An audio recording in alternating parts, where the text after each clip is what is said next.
Hello, everybody. Hope everybody's doing well, and this finds you well. Today we want to talk about culture. Not a day goes by that we don't hear this word culture, and the impact of culture is felt on our lives, whether it's watching TV or the workplace.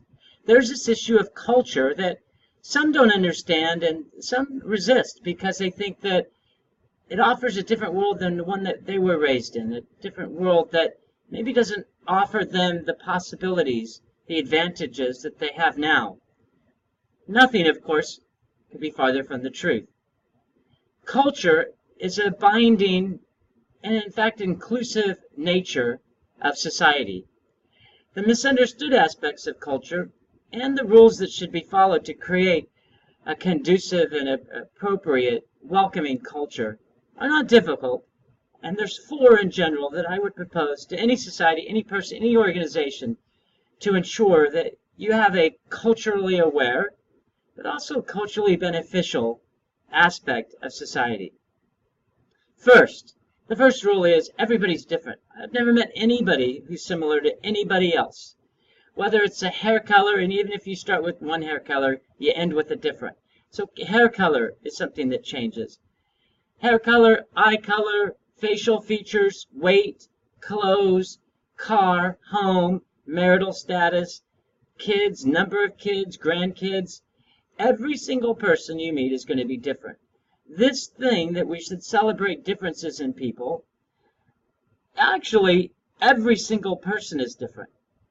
And what we should instead do is celebrate life and celebrate the different aspects that exist in this world in which we live. Not just people, but animals, vegetation.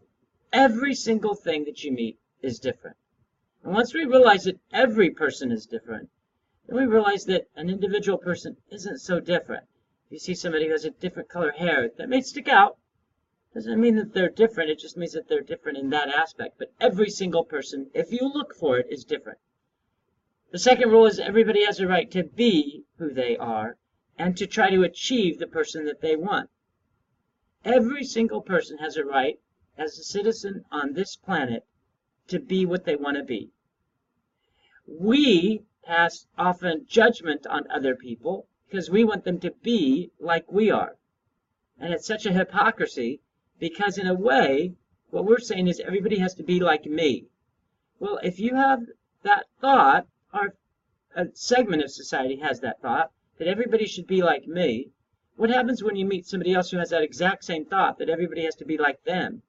You can never exist. So that leads us to the third aspect, which is everybody, and the great aspect of culture is it leads to possibilities.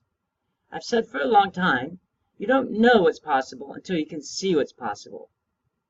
Therein lies one of the greatest aspects of our world, which is diversity. Culture leads to possibilities. The more differences that you see, the more differences that you become aware of, the more you realize that there's great possibilities. I never thought I could do that. I never thought I could be that. That is what culture does. And last, we should never just accept, when we should never judge. And why do I say never accept and never judge? Because when you say, I accept you, in effect you're saying there's something different about you. There's something that I don't like, but I'll accept it. And accepting doesn't really have the connotation that we expect it should. And we should never judge. When you judge, you're saying, in relation to me, I am putting you in this spot, in this place. Fourth aspect is never accept, never judge. And if you choose to judge, you should only judge yourself. And you should judge yourself as to whether you're living up to the type of life and the type of person that you want to be. So those are the four rules, four aspects that we should consider in relation to diversity and culture. We should realize that every single person is different, so there is no such thing as one person different than another. Every person is different. Everybody has a right, secondly, to be who they are and to try to achieve what they want. Third, culture and diversity expose us to the possibilities in life, and without that, we could never know what's possible. And lastly, we should never just accept and never judge. Instead, if we choose to judge, we should judge ourselves and whether we live up to being the kind of person that we hope we can be. Everybody, I hope this helps. I hope this illuminates some of the issues that we have with diversity and culture, and how both words can add to such a wondrous life if only we're open to the possibilities that exist. Have a great day.